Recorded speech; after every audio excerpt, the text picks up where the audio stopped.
దేవ్జీతో పాటు 50 మందిని పోలీసులు బూటకపు ఎన్కౌంటర్ చేయడానికి ప్రయత్నిస్తున్నారని మావోయిస్టు పార్టీ ఆరోపించింది. పోలీసుల ఆధీనంలో ఉన్న మావోయిస్టులను వెంటనే కోర్టులో ప్రవేశపెట్టారని దండకారణ్య స్పెషల్ జోనల్ కమిటీ విక్బల్ పేరుతో మావోయిస్టులు ఒక లేఖ విడుదల చేశారు.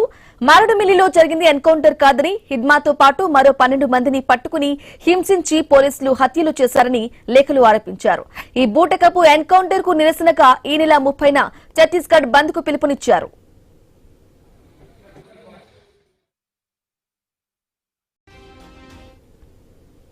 ఇక జల్ జంగిల్ జమీన్ ప్రభుత్వాన్ని కాపాడుకునేందుకు జరుగుతున్న ప్రజా ఉద్యమాలను తుపాకీతో బెదిరించి అణచివేస్తున్నారని ఆరోపించారు. పెట్రోలింగ్ పేరుతో గ్రామాలపై దాడులు, మహిళలపై దౌర్జన్యాలు, ప్రజలను కొట్టడం, ఆస్తులను దోచుకోవడం, నష్టం కలిగించడం, బూటకపు ఎన్కౌంటర్లలో చంపటం పోలీసు దళాలకు సర్వసాధారణమైపోయాయని, ఇటువంటి మారణ హోమాలను ఆపడానికి ముందుకు సాగారని ప్రగతిశీల శక్తులు, మానవ హక్కుల సంస్థలు, సామాజిక సంస్థలు, ప్రజాస్వామ్య మేధావులు, విద్యార్థులు, జర్నలిస్టులు, న్యాయవాదులకు విజ్ఞప్తి చేశారు.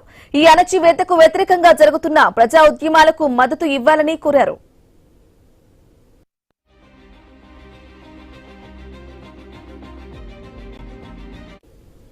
ఇక మరోవైపు ఆయుధ విరమణకు మావోయిస్టు పార్టీ తేదీని ప్రకటించింది.